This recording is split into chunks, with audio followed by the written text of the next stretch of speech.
Constructing your life is about much more than just building a bank account. Each week, join real estate entrepreneur and mindset coach Austin Linney as he interviews guests who are constructing their dream lives and impacting the world around them on a daily basis.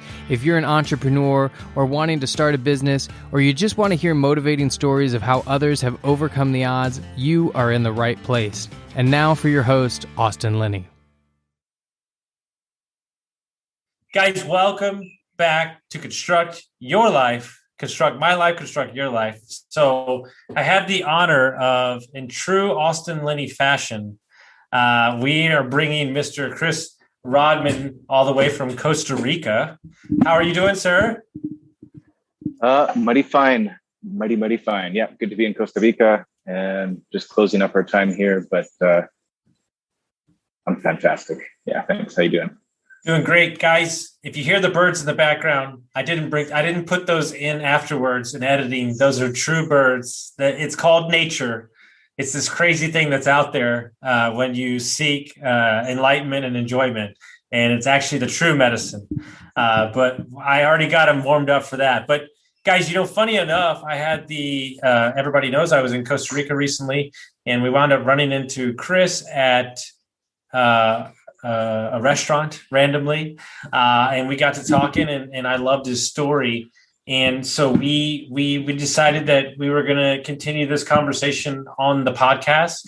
We were going to discuss life and kind of the journey of such, but how I want to start it out is kind of you telling your story, where you want to, and kind of going from there. Sounds good. I dig it. Give that. No Oh, my story is much like your story and all of our stories in some sense, but with its own unique flavor. Well, I was born in Vancouver, from British Columbia.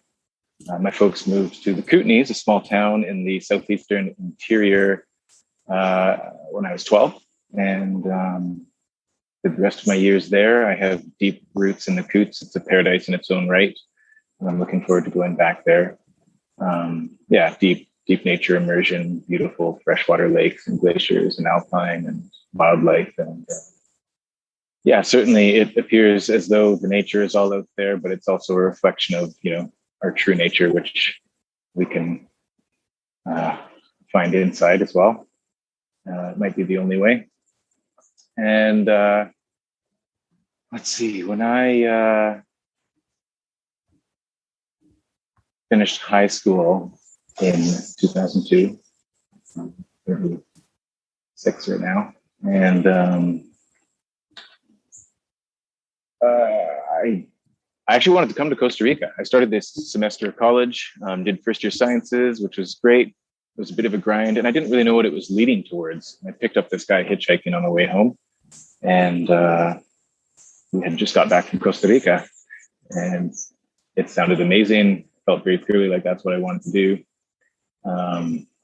It's a whole story. It didn't quite pan out in that moment, but here we are many years later, and I've made it down, and it's been a beautiful thing.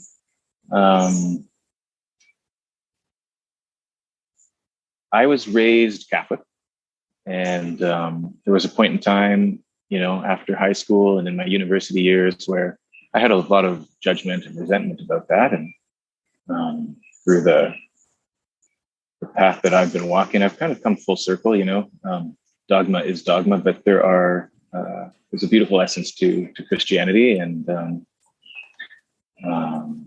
I've come to sort of respect and appreciate the elements that are there that point towards the truth and the process of awakening and coming into who we are. I ended up studying kinesiology at university. I figured if I was going to, learn about anything, I was a little bit of pressure to dive into the ivory towers of the academic world, and I felt like, knowing the human body and optimizing the potential of it and understanding it would be a wise move. And while I was doing that, I continued some extracurricular studies. When I was in high school, I read Jurassic Park, Michael Crichton, Lost World. And those books turned me on to chaos theory and nonlinear dynamics and fractal geometry and sensitivity to initial conditions. The idea that if a butterfly flaps its wings in Costa Rica, it's going to cause a storm in New York or something like that. Just how interwoven everything is. That really sat well with me. And as I was, forging my own sort of set of values and relationships to life outside of the container I was raised in, that was really impactful. And I loved dinosaurs. I got into the internet, was really blossoming, was studying, the furthest fringes of science, quantum mechanics and that kind of thing. And it was all sort of pointing to like this underlying unifying essence and entanglement and all those things, and all of that ended up wrapping around back into the power of the mind. And I eventually found myself sitting a vipassana course, which was a real game changer for me. For 10-day silent meditation retreats. And vipassana is a Pali word, which is the language Buddha spoke. And the essence of it is, to observe reality or nature as it is within the framework of the body. And moment to moment, as you do that, you kind of learn through your own direct experience. So you're not accepting the truth of somebody's ideology outside of yourself. This is through your own direct experience in the process of meditation, you learn about the causes of suffering, which are just profoundly simple. One is ignorance. Two is craving, wanting that which is not, and aversion, pushing away that which is, doing that reactively. And because it's a reactive thing that arises from our human condition, causes suffering for ourselves and others. And so as you get to witness the way that is held and exists in our bodies, you cultivate this kind of concentration of awareness and presence, and through witnessing it, it kind of dissolves and you become more attuned and harmonious with the nature of what is, as it is within, the framework of your body. Our human form is subject to the laws of nature as much as any other kind of form that arises in the field of nature. And so I was tuning into that kind of a consciousness, that kind of a practice, and it was really, very instrumental, very pivotal moment in my life. And I've sat quite a few of those courses now, and I did so as I went through my university years. And also while I was studying, I fought forest fires as a wildfire fighter, and got into crew leading at a contract company, and I really thrived in it. It was great. I loved the adventure. I loved the force of nature. I loved being in the mountains, the excitement, the adrenaline, the elements of danger, and just being outdoors and being physical was really enlivening for me. And I worked my way up into managing fires. I've been certified to instruct entry-level wildfire fighters. I got onto a chainsaw. I became a tree faller. If I went any further down that road, I would have started a contract company. But that wasn't in the cards for me. So I finished university in 2010, and that was the same year that I drank ayahuasca for the first time. And that was another one of those pivotal moments. And interestingly, it was foreshadowed by a mentor of J.P. Sears, this man named John McMullen, who I met because I did a series of courses with the CHEK Institute. I studied with Paul CHEK. He has this holistic health education institute that we do exercise coaching, and there's one on holistic lifestyle coaching, and that was the one where I met J.P. Sears. He was the instructor at that point in time for Paul CHEK, and we had a great connection. He connected me to John McMullen. Anyways, John McMullen foreshadowed this encounter with the medicine. He's Oh, you're not 25. No, it's 23. So 2 years, you're going to find love.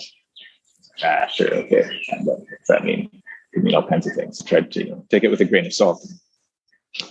And that experience with the medicine in 2010, when I turned 25, was the closest thing to that. And it has facilitated an ever deepening, continuously unfolding connection to the loving essence of who I am and who we are and what this miraculous existence that we're all participating in is about, which actually there are no definitive answers to. So after 2010, I continued an ongoing relationship with plant teachers. Went to South America. 2011, I had a really good fire season, which meant in my mind at that time there was a lot of fires, so that was a good fire season. Lightning bolts were dollar signs in those days. I got all kinds of views on the wildfire industry and the nature of forest fires generally. But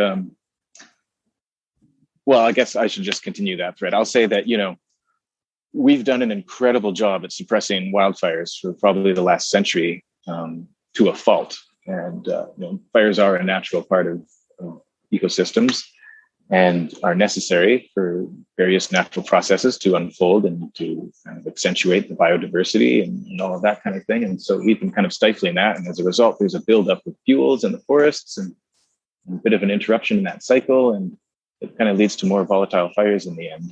And that could be, part of what we're seeing in the world today. So those fires, they have their place. And of course, it's necessary for us to intervene at times, but our country is learning the balance between how to manage those things and keep it harmonious with nature. I'm on a bit of a rant. I'm kind of just flying with the story now. I was letting you go. There's so many things there I want to unpack, and I want to highlight. I guess one of the things I'm working on personally, and one of the things that's very interesting to me, I'd love to hear your take on it. There's such a masculine energy. There's such an aggressive energy to being a dude that literally hops a chainsaw on the back of his back and hops in a full-on wildfire in the brush of Canada, right? Where there's no, you're remote. It's a man versus fire kind of nature kind of thing. And then there's so much the opposite of what you are kind of most of the time too. It's an interesting dynamic to kind of, and I have a mentor of mine who says, if you can balance both sides of that coin, that's the true ultimate view of a human. Right. And so talk about, did you and I'm just using it from a context, maybe people can understand.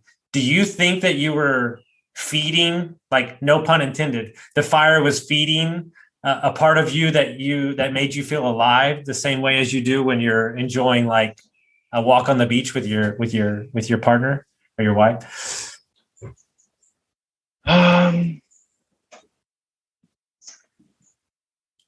There is a very clear purpose in wildfire suppression, forest fire fighting, and to be connected to and knowing what your mission objective is and what you're accomplishing day to day and how to meet that.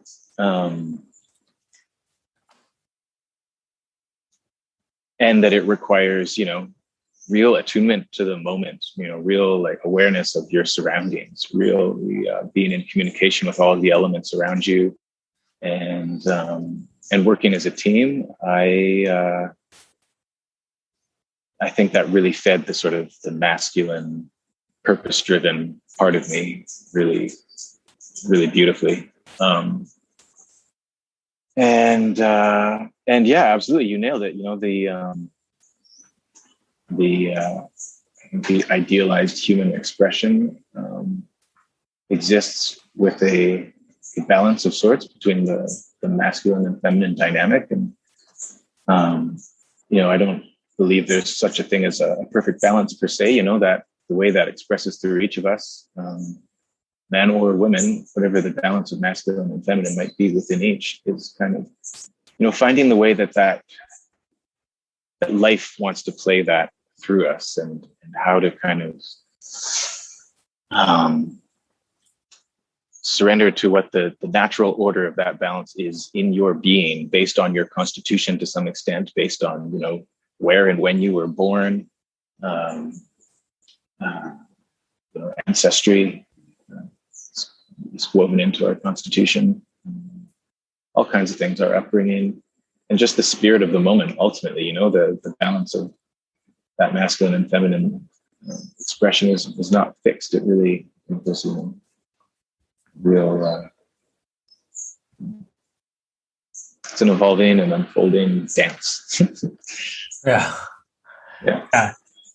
Well, what's interesting to me is I think, especially as I dive into this more and you talk to more people like Omar and Sal and buddies of mine, there's such a delicate dance between entrepreneurship and creating commerce and then / living your life, right? I think it's the number one thing creative art people struggle with is not being tied to the man, but also keeping their family supported, right? And kind of your thoughts on that kind of delicate dance, which what's funny? We had lunch with a buddy of mine in Miami on Friday, and we looked at each other. We're both like own a couple businesses. He goes, at the same time, I want all the things. I don't want any of the things. And I think it's the true essence of who we are. I want all these things, $1 billion company, but I don't know if I want the responsibility of what it's going to do to my life, right? And I think that's the rub.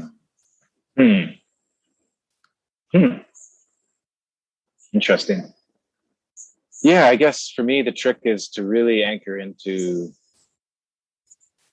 the truth of, all that I have is all that I need. And really counting my blessings and being grateful for all of the beauty and the goodness that I'm able to have awareness of in my life. And in relationship to that entrepreneurial element, it's a struggle that I'm actually going through, right now. In some senses, I feel like I'm kind of breaking out of the chrysalis in a bit of a process of metamorphosis and being, reattuning to what my purpose is. And right now I feel very grateful to have a very strong degree of clarity about what I'm in service to through the work that I'm doing. So, the wildfire stuff continued for about 10 years. I made minimal use of my kinesiology degree. I did a few things here and there. I worked at a hiking sort of fitness boutique for a bit. Anyways, neither here nor there. What was really calling to my heart was truth. And I started going to the jungle 4 years ago. I've done 4 of these intensive dietas where you're eating basically rice and beans, boiled potatoes, and working with various plants from the jungle. And I do this in the mestizo tradition. And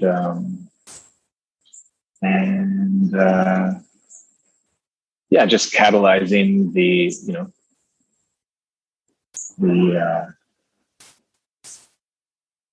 process of awakening, coming through the illusions and getting connected to like, what is, how does life want to live itself through me? And so I was down there at one point and just kind of been through a bit of a transformative process. I'm sitting in the river, at this moment of like making a decision, and I said to myself, I'm just going to do what I love. And I love this work. I love musicianship, dances of universal peace, this element of Sufism that I'm connected to, coaching people. There's so much capacity there. I can feel it and I love it. And if that's what I want to do. And it was this decision point. And the moment that happened, this breeze started to blow up the river and the canopy started to rock. It was like the winds of change and this elemental affirmation of like, yes, life will carry you when we allow ourselves to do what we love. You don't have to do this and this and this until that kind of happens. Just like practice being in service to what you love. And so that after that point, it's been a major struggle because now I get home and I'm like, all right, how do I like market myself and do all these things? And I'm taking a crack at it. I'm doing my best. And it's not flying and the bank account's draining and rent's coming up. And I'm like, oh man. And I, was taking a hard stance at like not going back to bushwork, out of this sense of devoting to something else. And as soon as things got tough and I could start to feel the crunch, I get a call from a buddy of mine way up north working, doing some work. And he's calling me up to do this job. It's called Pine Beetle Fall and Burn. It's some of the most cowboy work I've ever done. You go up in -30 weather, middle of winter on skidoos with a GPS, and you find these trees that have been surveyed and probed and have pine beetles in them, and it's piecework, and you fall them and you fuck them and you burn them. And I was like, oh, my heart sank, but like pragmatically, that felt like the right thing to do. And so I did. And, I got all kinds of communicate, like my body started to cramp up on me, and there were some messages telling me not to go. And I was like, nope, I got to do this. So I go up there, and second day on the saw, I get some kickback, and the thing comes back and hits me in the elbow. Boom, I get a bunch of stitches. I ignore it. I go back, get them stitched up. I go back to work that day. But I knew in my heart, I was like, oh, this is a sign. Like things aren't quite flowing up here. And then I was following this tree, and from the canopy, a branch came down, slapped me over the wrist. Like I got slapped on the wrist. It's like, oh man, I'm very okay. Pay attention, pay attention. What's this about? Like, what's going on here? And then instead of this bruise on my wrist getting better, it gets worse. It turns into tendinosynovitis. I can't work. I had to quit. I'm on my way home. I'm hitchhiking. I had to hitchhike out of there. And the guy that picks me up, he's only going half the distance I need to go. But as we're on the ride, I just naturally and organically started coaching him.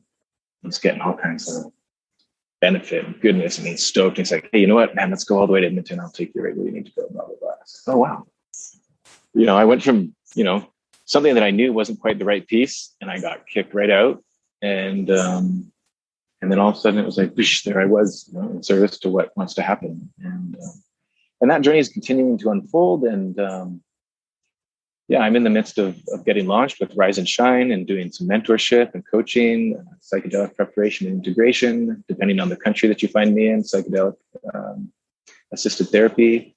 My partner, my beloved Lindsay, and I do that together. And it's so beautiful to work together in that way, facilitating the healing of trauma and connection to the loving essence of that which we are, and guiding people to empowerment and connection to themselves. And the floodgates of prosperity and abundance are opening, and staying true to the path and trusting the process. But I think so much of it is just giving thanks for all the things that have led to this moment, and trusting the higher purpose to provide the next thing, and being, attuned enough to listen to that. I don't know. Well, something like that. Well, what's interesting is there's so many things that come to mind there. And the first thing that came to mind when you told me that story about doing something that you loved is the word that just screamed in my head: permission. Mm-hmm. And I think too many times in life, we don't allow, whether that be working out, taking time for yourself, meditating, morning, whatever that is, we don't even allow ourselves the permission to be happy, first of all. Second of all, understand that we need that for our life. Third of all, create the space necessary to go chase something that we truly love, right? Because we're predicated on, well, this is what I should do, or this is what they think I should do, or all these things.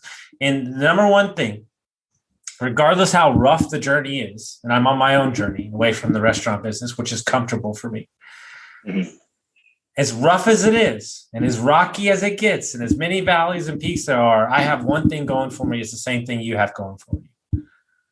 I first gave myself permission to truly seek something that I loved, and through that creates impact of others, which doesn't have a price tag on it. Beautiful. Love it. I hope.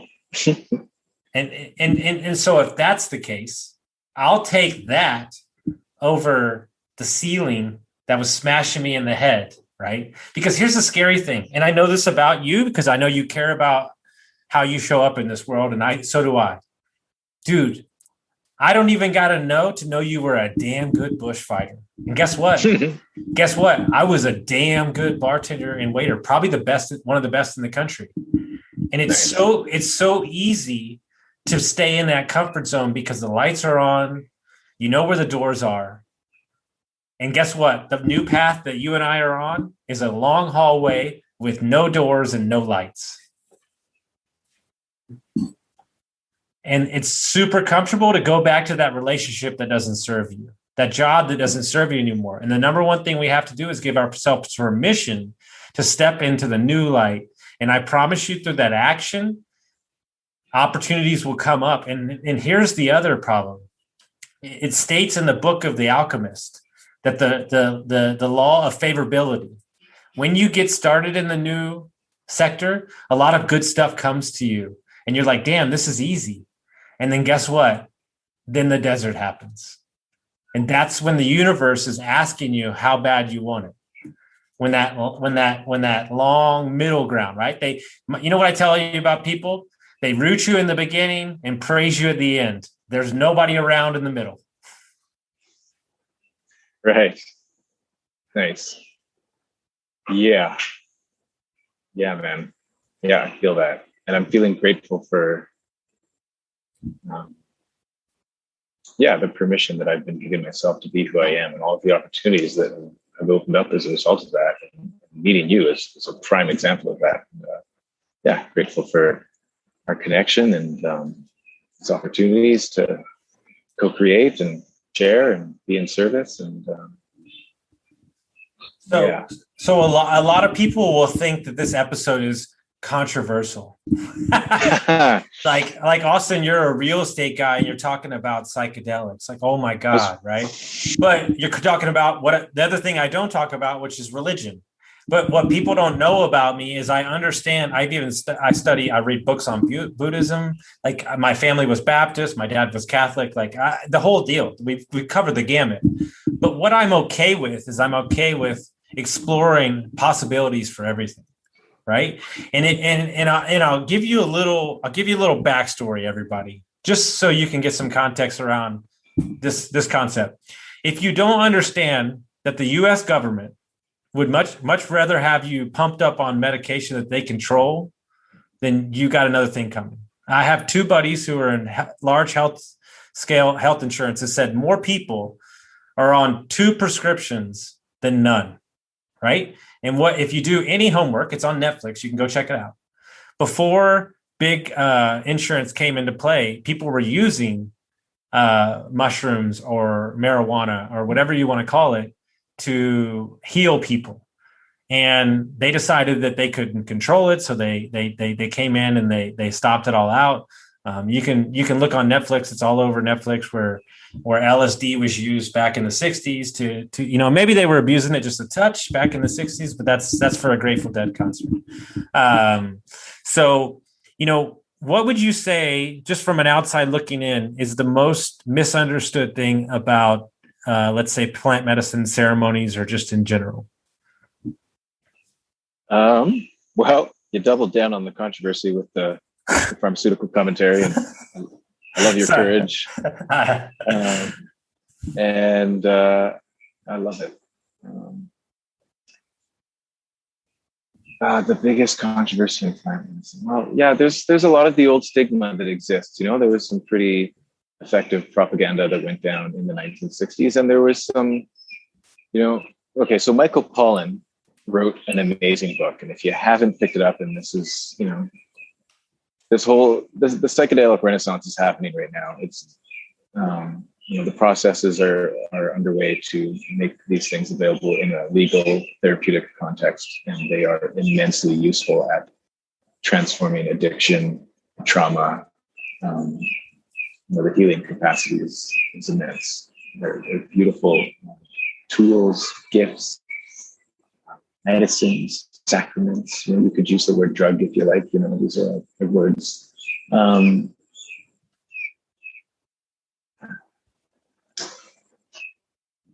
I think it's the fear. The fear of the unknown. These open up doors into the depths of our being, and sometimes there's some hard stuff to look at in there. and that can make people uncomfortable. Also, the liberation, from our beliefs, from consensus reality, can appear, threatening, perhaps, to the structures that are currently in place. There's fear, and the propaganda that happened in the 1960s was effective, and also the use of some of these tools was done somewhat recklessly. And Michael Pollan, did I just mention Michael Pollan? Yeah. How to Change Your Mind. Yeah, check out his book. He covers a beautiful synthesis of the history, better than I could off the top of my head in this moment, around what happened at that time period, how these things work, people's experiences, the science, and all of the research, like large amounts of research. John Hopkins has just developed a department around psychedelic research exclusively, and MDMA is in phase 3 clinical trials for treating post-traumatic stress disorder very effectively. And I think within the next 2 years, maybe less, maybe a little more, somewhere in there, we'll be seeing these things offered as legitimate therapeutic modalities. It's an exciting and beautiful time for all of this. And it's tenuous, it's delicate. Yeah. Well, the reason, and for everybody that's listening out here that's listened to 200 plus episodes of me, the reason I'm so damn passionate, well, first of all, I'm open to everything. It's the same way I adapt food. I'll try anything once. Okay. The second reason I'm so passionate about this is because what y'all don't see is I do a lot of work with people that are recovering addicts, heroin addicts, deep trauma, family trauma stuff. I've had them on the podcast. I've coached them. We run a charity for people who are drug addicts and everything. And these are amazing humans that have families and kids, and they tried for 20 plus years to get sober with the 12 steps, do it the regular way. And they are now living drug-free for multiple years because of these treatments, because of these holistic opportunities. And the amount of impact that they've had for other people within their society has created a ripple effect of affecting 1 million humans because they didn't have a preconceived notion of how they needed to be treated. Okay. And one of the things that I really get me charged up, the reason I stayed away from the recovery space for so long is because I didn't do the 12 steps program. So I thought I didn't have a leg to stand on. And what I realized is people were seeking out people like me that did it a different way. They're seeking out an alternative way of how you fix your mindset. Who'd you surround yourself with? And what people don't understand is the only reason why you're scared of it is because you don't know about it. The only reason why you don't know about it is because you're living in a fixed mindset. The opportunity available to you is out there if you're willing to show up for it. Yeah. There's a real necessity to be ready for these experiences. I would, there was a point in time in my early days with this work where I was quite zealous about how this is the solution to the world's problems, and everybody needs to be doing this. And I'm not saying that you're saying that. I just want to clear that up, but just to really clear it up, like,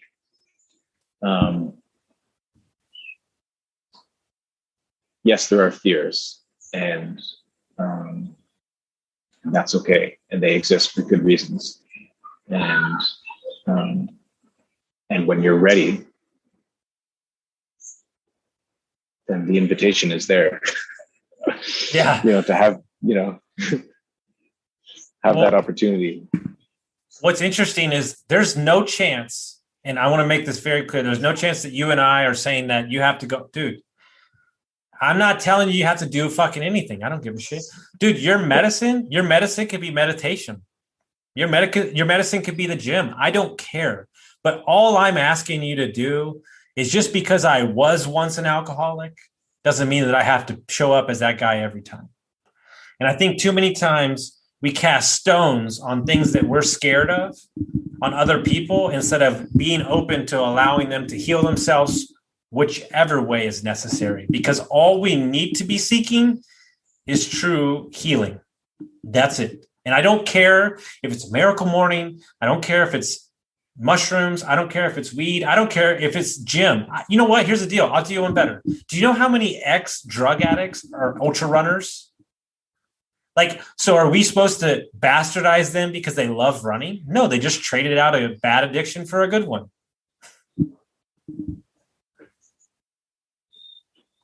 Like, what do you want, right?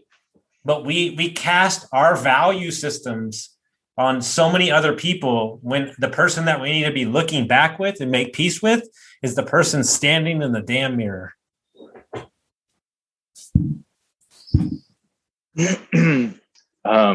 At the risk of being somewhat contentious in those last remarks, just to maybe invite another sort of perspective, sure. I guess. I love Not it. even another, just that, an addiction is an addiction. And there are most definitely, addictive ways of relating to marathon running or sure. anything. And I am by no means free from addiction myself. I could call myself an addict. Absolutely. It's the degree of it to which it causes harm to me and others is flavors of addiction. But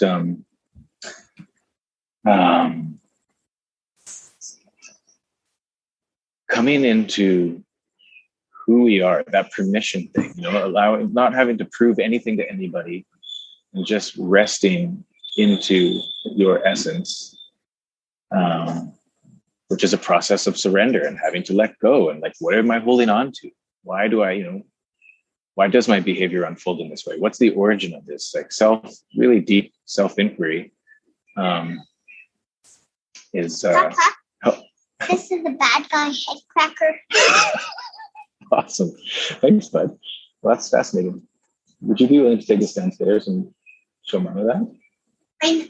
Do you want to come say hello to everybody? Yeah, come say hello. Ew. Hey, Lindsay. Guys, this is real life. This is dude, Chris, true story. Back in the day, one of the first ones, my friend Annie was breastfeeding her baby on the podcast. So we've covered the gamut, Hey, it's life, baby. It's totally life is, you know what? I love what you said there, because I think on the backside of that conversation is just having what I try to tell everybody, every one of my coaching clients, everyone I come in contact with, we got to have some grace with ourselves. Like the internal pressure and the struggle that you're feeling, we want to proclaim that it's everybody around us, when really at the end of the day, life is a choice. And so you can choose to be a little more gentle with yourself. I think if we were all a little more gentle with ourselves, I think the world would be a whole better place. Oh man. Yeah. Because it's the view of how we seek our behavior in an entire moment that placates us and beats us up for the next 2 years. Look, hey guys, sometimes I have a temper. Sometimes I don't show up as the best version of myself. But every day, on every week, I'm working on getting rid of the things that don't serve me and then double down on the things that do. And that's it. That's it. Either a growth mindset or a fixed mindset. It's as simple as that. Yeah. Simplicity. Totally. Yeah. You know what's interesting? Simple. Yeah. Well, what's interesting is you study this behavioral. I love to study behavioral investing, like why people do what they do. And it all comes back to a rooted problem. You think you're special. You think that you're special or what you're selling is special. When if you're highlighted, if you, Chris, are highlighted as the product, you don't have a business, you have a job.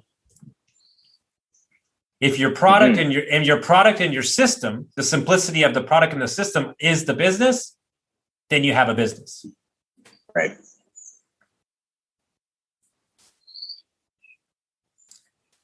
And so if that's the case, well, then what do you hang your hat on, right? What do you hang your hat on? Well, you hang your hat on,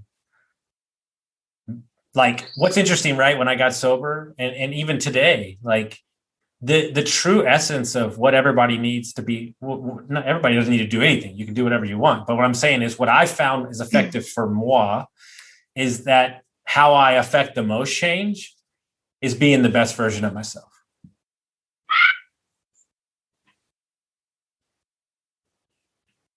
Yep. Yeah, my brother. Every moment. Yeah. Yeah, I was thinking about that bit about like the product and how that fits into my orientation. And I had this just beautiful smile arise within myself when I was realizing that, like,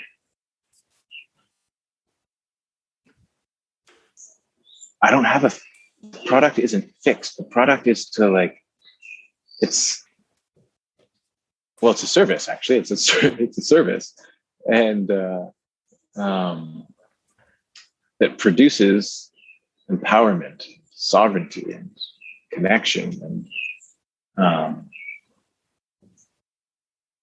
and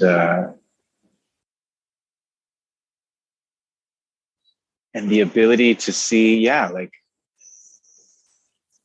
we're all in this together on the same plane, walking each other home, as Ram Dass so beautifully put it. And it's just, I am so grateful to be in service to that.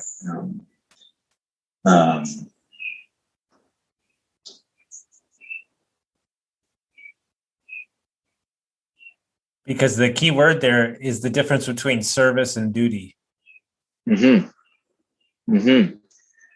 And there's an immense gift in it, as I'm in service to others, when I'm working with people, there's like, I'm being taught, I'm getting learning. Yes. I get to, the people who show up are exactly right for what, I need to be tuning into for my own process of awakening. And so that's, in that sense, we do this together. Like, there's nothing, it keeps me humble to be curious around, what this person's going to teach me, as far as, like, how can I reflect elements of higher self to them, and how are they bringing that forth to me, in order to just, like, how are we unfolding together? And our personal friend, how we met you in the first place, he told me that there's no stress, and I've told you this, there's no stress in your coaching business, because all you do is coach what you've been through. So you don't have to see clients, they'll find you. And what's crazy, right? Because I spent 20 years as a victim, right? A problem to them that seems insurmountable, I go, I can fix that in 1 minute. And they're like, how? And I'm like, because I've lived it for 20 years. It's cool. We're good. And what's crazy is I make all my coaching clients take a personality test. Just so happens we all have the exact same personality.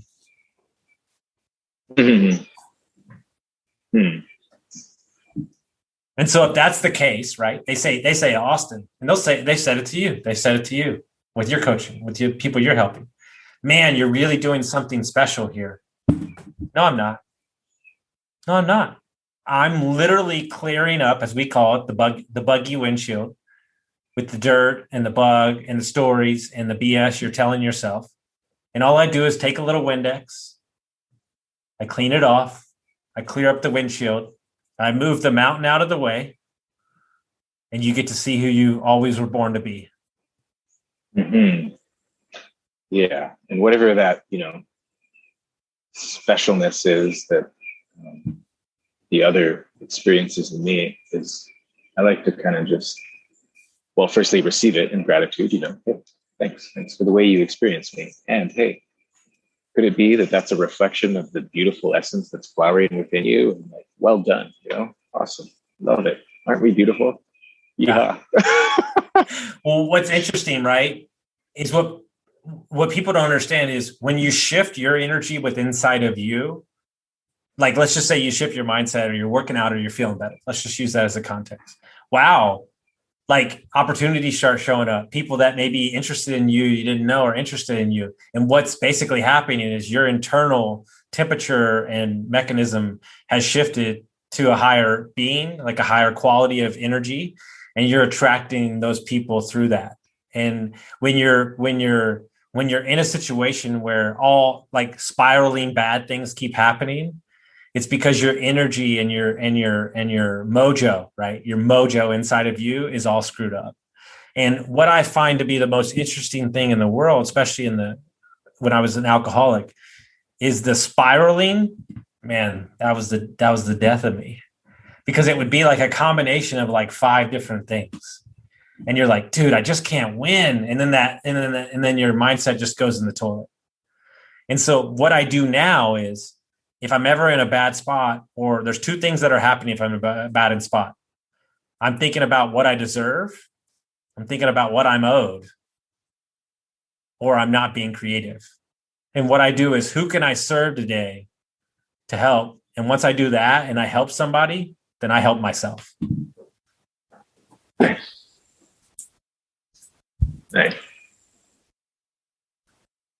Mm-hmm. Yeah, the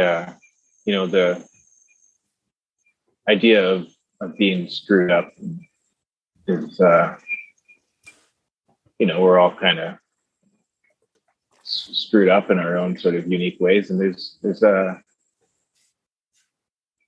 reframing that is useful, and there's good reasons for why those behaviors existed there in the first place. There's stuff, often a lot of the time, is probably the majority of the time, we have these early life imprints and traumas. Could be a birth trauma, as simple as that, or it could be every flavor of all the ways that trauma is experienced. And so we have these adaptive mechanisms that come up at the time of that incident to shield us and protect us and for our survival. But then when they aren't dissipated, when they aren't healed or processed or released, they influence our behavior over the course of a lifetime. It appears pretty screwed up, but those were actually mechanisms that were really useful and served a purpose for us at the time. And as odd as it can be, sometimes when we get to the origin of that, our traumas in some respects are our greatest gifts, and we discover what it means to be the wounded healer, and that we can transform and alchemize that incident of separation into our tool for facilitating unity and kind of an art form, I guess you could say. Well, what's interesting is something you said earlier as we wrap up this convo. Something you said interesting, and I related to 2 things. The stranglehold that we have on, let's say, brush fires in general has actually created more brush fires. So we in Western society, especially in America, have a tendency to squeeze out and overuse things to let the natural order of stuff happen. And it's the same thing that we do personally, is we don't allow ourselves anymore to feel 1 second of pain. Like we take a pill or do a distraction or everything. And what you're doing is you're stopping the natural order of how things are supposed to happen. Like the definition of a fever is to regulate your body, right? Is to fix your body. Well, if you don't allow that to happen, what do they always say? Well, I broke my fever. I'm better now. Well, there you go. Mm-hmm. And you know what they say? The number 1 way to fix your stomach? I don't know. Don't eat. Like that's the number 1 way. I've read reports where they fix type 2 diabetes by prolonged fasting 21 days. The absence of food actually allows your body to do what it needs to fix itself. But we don't do that anymore. We medicate ourselves with distractions, TV, alcohol, all these things. And so we don't allow anymore the longingness, right? Everything needs to be now. So when you're having that bad time, or when you're going through something, I ask you, as we, sit with it. Like, ask yourself, are the same patterns coming up again? Ask yourself, have you seen this before? Because I'm guaranteeing you, Here's the thing about life I do understand from a great mentor of mine. The thing in life is the lessons get louder, hurt more, and cost more money. Yeah. There's big teachings in our suffering. The only way out of it, through it, to really feel it for sure. Yeah, and I think let's hold high hopes and say that we're learning, and humanity is learning, and I believe in the capacity of people to rise up, to rise and shine. It's the name of my business. Collectively, I do feel, as dire as things may appear, that all is well. Everything is unfolding precisely as it should. And, we're learning, we're growing. There was a trauma that has impacted humanity collectively, and it plays out also in a sort of microcosmic way through the little traumas. Well, I want to say little through the traumas, let's just say, that happen in our own lives. It's all just reflective. And we're getting there. Dude, you're a killer entrepreneur, because you just sneakily worked in that business name right in the back end of that talk. I mean, dude, that is like, you can't teach that. That's class, baby. So, Chris, if people want to find out, I know you're playing the social media game from time to time. We're getting there, but you live in a beautiful spot. You're in Costa Rica now, going back to Canada, and going to be traveling everywhere. If people want to find out about you, how would they do that? Oh, good Lord. You know what? I'm going to have to maybe ask you to slap that into the show notes. You can get me at chris.rodman@gmail.com. That's an easy way. My website is riseandshine-now.com. And I don't know that'll be the final iteration of it, so I'm hesitant to even say it. But anyways, Rise and Shine is the business, Adventures in Awakening. We've got motorcycle tours / plant medicine, and just, every flavor of retreat unfolding and available, and individual therapy and coaching, and just consulting around some of these topics. Hit me at chris.rodman@gmail.com for now. On our next podcast, I'll have a way more solid answer. No, you're good. You did great. You're good. I do. They had to give me a website with my name so I could remember it. So you're good, guys. What we're doing here, for anybody that's listening, is we're trying to give you all the information available. That's why me and Chris can have this open communication, this long flowing talk about just becoming the best version of yourself, and giving yourself grace in the journey, and creating that growth mindset. And you never know which way this road's going to take you.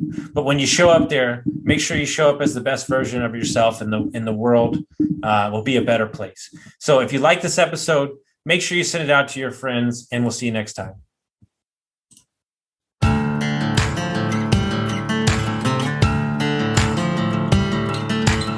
Thank you for listening to Construct Your Life with Austin Linney. If you enjoyed this episode, be sure to rate, review, subscribe, and pay it forward by sharing with a friend. Most importantly, take this opportunity to start constructing your life by taking immediate action on what you learned. For show notes, resources, and more information on one-on-one coaching with Austin, visit constructyourlifepodcast.com.